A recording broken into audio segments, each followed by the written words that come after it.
गणेश उत्सवाच्या निमित्तानं आयोजित या शांतता कमिटीच्या मीटिंगसाठी उपस्थित असलेल्या आपल्या विभागाच्या पोलीस उपाधीक्षक आदरणीय नेरकर मॅडम, होम डीवायएसपी आदरणीय आव्हाड साहेब, तहसीलदार आदरणीय Bansode Saheb, PI Pawar Saheb, API Verma madam, CO Deore Saheb, मंचावर उपस्थित असलेले एमएससीबीचे उकलकर साहेब, सर्व लोकप्रतिनिधी, पदाधिकारी, सर्व गणेश मंडळाचे अध्यक्ष आणि पाचोरा तालुक्यात ज्यांचा आता विरोधी पक्षनेतेपद सिद्ध झालं असे आमचे नेते सचिन दादा,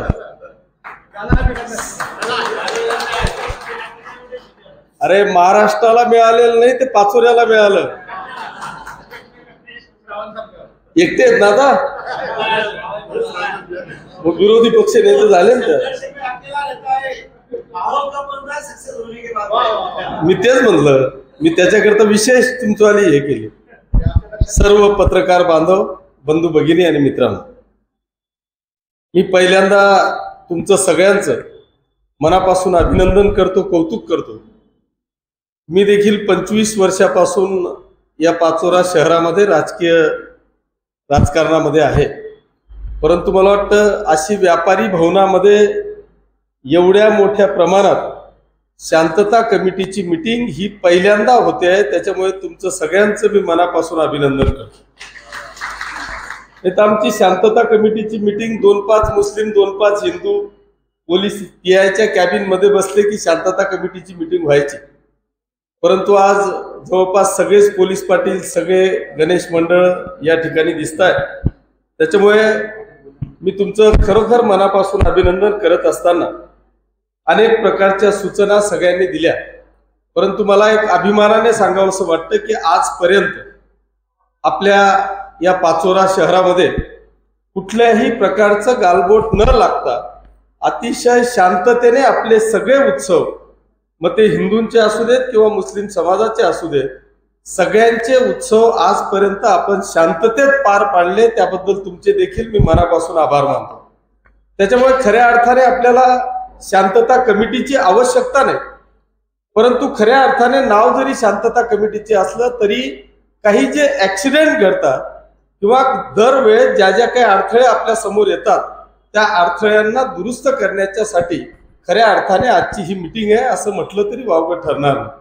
आणि म्हणून ज्या काही सूचना मग त्या पोलीस अधिकाऱ्यांनी दिल्या, एमएससीबीच्या अधिकाऱ्यांनी दिल्या किंवा रेव्हेन्यूनी, नगरपालिकेने दिल्या, या सगळ्या सूचनांचं जर का आपण तंतोतंत पालन केलं तर मला वाटतं कुठल्याही प्रकारची अडचण आपल्या ह्या मिरवणुकीच्या दरम्यान किंवा 10 दिवस निर्विघ्नपणे, जे गणरायाचं वाक्य आहे त्या निर्विघ्नपणे आपली ही उत्सव हा 100% साजरा होईल, यात मला कुठल्याही प्रकारची शंका वाटत नाही.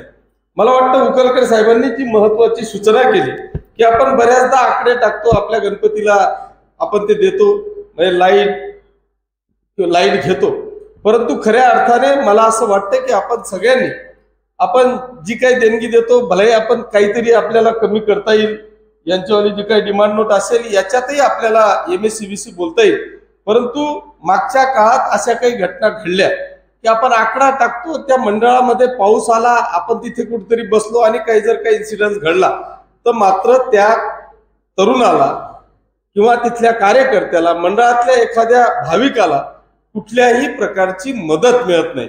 म्हणून माझी खास करून सगळ्या मंडळाला या निमित्तानं विनंती आहे की आपण हे कनेक्शन घेताना डायरेक्ट आकडा न टाकता त्यांनी जे दिलेल्या सूचना आहेत त्या जर का आपण पार पाडल्या तर मला वाटतं एक चांगल्या पद्धतीची व्यवस्था आपल्याला त्या ठिकाणी करता येईल.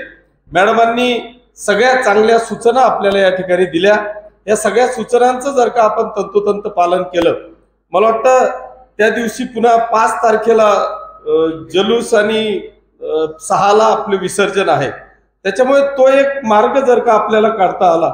बऱ्याचदा असं होतं, म्हणजे काही सूचना शिवूंनी केल्या की ते रस्त्यावर ते मंडप नको, परंतु आता पर्याय नाही, बऱ्याच रस्त्यांवर आपल्याला मंडप असतो. कारण जर कृष्णापुरी असेल, आमचा बाहेरपुरा एरिया असेल तर तिथं पर्यायच नाही. त्याच्यामुळे तिथं असं कुठली ओपन स्पेस नाही, चौक नाही, त्याच्यामुळे त्यांना रस्त्यावर मंडळ येतं. परंतु त्या मंडळाच्या मार्गे म्हणजे त्या मंडळाकडून आपल्या जुलूसचा मार्ग नसेल किंवा जिथून जुलूस निघेल तिथं आपला गणपती नसेल, याच्याकरता परवानगी देताना जर का आपण ती काळजी घेतली तर मला वाटतं तो प्रश्न त्या ठिकाणी उद्भवणार नाही. नाही तर मग MSCBचा तो एक ताप, कारण प्रत्येक मंडळाची लाइटिंग असते आणि त्या रस्त्यावरून जर का तो जुलूस गेला तर मग ती लाइटिंग आणखी काढा किंवा ते एक दिवस आधी असं काहीतरी जर का किंवा मग मागे पुढे जर का करता येत असेल तर मला वाटतं ती एक जर आपल्याला विनंती आहे की जर तो जुलूस पण आपल्याला जर का मागे पुढे करता आला, जर करू शकणार असू तर ते खूप सोयीस्कर असेल. त्याच्यामुळे आपलं एक पंचमंडळ जरा बसून पोलीस विभागाशी जर का चर्चा केली तर मला वाटतं चांगलं होईल, कारण त्याच्यात कुठेतरी छोट्याशा याच्यामुळे अडचणी निर्माण होणार नाहीत याची काळजी आपण त्या ठिकाणी घ्यावी अशी एक विनंती या निमित्तानं मी करतो. बांधवांना, मला आणखी एक सूचना अशी करायची आहे की ठीक आहे, वाद होतात पण त्या वादाचं स्वरूप धर्मात होऊ नये. मग ते हिंदू असू दे किंवा मुस्लिम असू दे. आता मागचा एक किस्सा आहे, इथं लोक बसलेले आहेत. मोहाडीला एक किस्सा झाला. तो व्यक्ती सरळ पोलीस स्टेशनला गेला, त्यांनी तक्रार दिली, समोरच्यावर कार्यवाही झाली. माझी हीच विनंती आहे की जर असं कुठलंही असेल, मग तो हिंदू असेल किंवा मुसलमान असेल, त्यांनी जर का त्याच्यावर काही जर का झाली घटना तर तो डायरेक्ट पोलीस स्टेशनला आला आणि त्यांनी जर का तक्रार दिली. नाही तर मग काय होतं की याला त्यांनी शिव्या दिल्या, मग तो 10-20 घेऊन आला, हा इकडून 10-20 घेऊन आला आणि त्याचं रूपांतर हे कुठेतरी भानगडींमध्ये किंवा धर्माधर्मामध्ये वादात ते रूपांतर होतं. त्याच्यामुळे माझी स्पेसिफिक सूचना ही आहे, पहिली गोष्ट तर होऊच नाही. आणि समजा झालंही तर काही हिंदूंमध्ये मारामाऱ्या भानगडी होत नाही का? होतात ना. मग हिंदू आणि मुस्लिम काही वेगवेगळ्या नाही. जर अशी काही कुठली घटनाही घडली तर त्या दिवशी त्याच व्यक्तीने लगेच पोलीस स्टेशनला जर का कॉन्टॅक्ट केला आणि आपण कारवाई केली तर मला वाटतं एक चांगल्या पद्धतीचा तो भविष्यात येणाऱ्या काळामध्ये अशी काही म्हणजे जे काही धर्मामध्ये जातीमध्ये जो काही तेढ निर्माण होतोय तो तेढ निर्माण होणार नाही. त्याच्यामुळे ही देखील काळजी आपण त्या ठिकाणी घ्यावी. MSCBला मी या निमित्तानं विनंती करतो की आपण बऱ्यापैकी MSCBची व्यवस्था झालेली आहे. तुम्ही बी त्याला दोषी नाही, कारण सगळं आभाळच MSCBचं फाटलेलं आहे. कुठलाही कार्यक्रम आला की MSCBवर आपण तासंतास बोलतात किंवा समोरून येते. ते एक सूचना माझी या निमित्तानं आहे की 10 दिवस संध्याकाळी 5 वाजेपासून तर रात्री 12 वाजेपर्यंत कुठल्याही मंडळाची लाईट जाणार नाही, त्या गावाचीच लाईट जाणार नाही याची खबरदारी मला वाटतं आपण सगळ्यांनी पूर्ण तालुक्याची त्या ठिकाणी घ्यावी. कारण होतं काय की तुमचावाला नेमका त्याच वेळेस मेंटेनन्स निघतो तेव्हाच काहीतरी कुठाने निघतो. तर तसं 10-12 दिवस जे आहेत गणेशोत्सवाचे, तर संध्याकाळी 5 वाजेपासून तर रात्री 12 वाजेपर्यंत MSCBची लाईट पूर्ण तालुक्यात कुठेही जाणार नाही याची खबरदारी मला वाटतं आपण जर का घेतली तर एक तो मोठा ताप त्या ठिकाणी कमी होतो. माझी सगळ्या मंडळांना, आता मूर्त्या तर बुक होऊन गेल्या असतील पण सगळ्या मंडळांना माहित नाही यांच्या डोक्यात काय चाललेलं आहे. पण त्या अशा मूर्त्या घेता 101, म्हणजे कधी 5 फुटाची तर आता दिसायलाच तयार नाही. कोणी 10 फूट, कोणी 15 फूट, याच्यात काय आनंद आहे मला माहित नाही. पण ते इतकं की ते सगळं विसर्जन करताना सगळ्या तारा, ते मंडप, आता आमचं तो गंगाराम पाटील आले रंगार गल्ली मूर्ती घ्यायला, मला वाटतं सगळ्यात मोठी आमचा नगरसेवकच आहे. 25 फूट मूर्ती असेल. सेम परिस्थिती त्या भडगावची. भडगाव शहरात त्या आझाद मित्र मंडळ आहे. त्या आझाद मित्र मंडळाचं मला शेवटी एक नगरदेवळा कमान माहिती आहे भडगावची, ती नगरदेवळा कमान मला तोडावी लागली. मग त्या कमानीतून पण जात नाही, मला नवीन कमान उभी करावी लागली आणि त्याच्यातून ते गणपती त्याच्यावरती असतं आणखी काहीतरी. माझी विनंती आहे की आपल्या भावना महत्वाच्या आहेत. या भावना जर का आपल्या शुद्ध असतील मग आपल्या देवाऱ्यातला गणपती पण आपला 2 इंचाचा असतो. त्याच्याकरता एवढा 25 फुटाचाच गणपती पाहिजे तरच तो पावतो असं नाहीये. म्हणून माझी सगळ्या गणेश मंडळाच्या अध्यक्षांना या निमित्तानं विनंती आहे. आता तुमच्या मूर्त्या बुक झाल्या असतील त्याच्यामुळे माझं बोलणं व्यर्थ आहे, पण निदान येणाऱ्या काळात भविष्यात आपण त्या मूर्तीच्या, कारण बऱ्याचदा असं होतं की मूर्त्या आणता कधी पाय तुटतो, कधी सोंड तुटते, कधी हात तुटतो. म्हणजे आपणच आपल्या मूर्तीचा किंवा आपल्या दैवताचा आपणच विटंबना करतो असं म्हटलं तरी वावगं ठरणार नाही. आज ठीक आहे, सुदैवाने आपल्या बवळा धरणाला पाणी आलं, जर पाणी नसेल तर शिवसाहेबांनी सांगितलं तसं तुम्ही ती मूर्ती बुडवणार कुठे, तिचं विसर्जन कुठे करणार? म्हणजे आपणच आपल्या दैवताचं विटंबना करतोय असं म्हटलं तरी वावगं ठरणार नाही. आणि म्हणून माझी सगळ्याच बांधवांना या निमित्तानं विनंती आहे की आपण येणाऱ्या काळात तरी आपल्या मूर्तीची उंची घटवावी आणि आपल्या विचारांची उंची वाढवावी, असं मला या ठिकाणी खास करून सांगावंसं वाटतं. या माता भगिनींची जी म्हणजे मॅडमांनी जी इच्छा व्यक्त केली की सगळ्या भगिनींनी त्या ठिकाणी सगळ्या विसर्जनामध्ये किंवा गणेश मंडळामध्ये आपण एकत्रित आलं पाहिजे. मी खरं म्हणजे निश्चित म्हणजे मला वाटतं मी आजपर्यंत डॉक्टर बाबासाहेब आंबेडकरांची जयंती पाहिलेली आहे. डॉक्टर बाबासाहेब आंबेडकरांची जयंती म्हणजे आमचं दैवताची जयंती पुण्यतिथी आहे की काय असं समजून घराला कुलूप लावून आपल्या मुला बाळांसह त्या मिरवणुकीमध्ये सहभागी होतात. त्यांचं खरोखर मी मनापासून अभिनंदन आणि कौतुक करतो की जे आपल्याला स्वतःला दैवत समजतात. आपण काय इन्व्हॉल्व्ह होत नाही, पण ती वस्तुस्थिती आहे की आमच्या मनामध्ये जी भीती आहे की इथे दारू पिऊन नाचतात,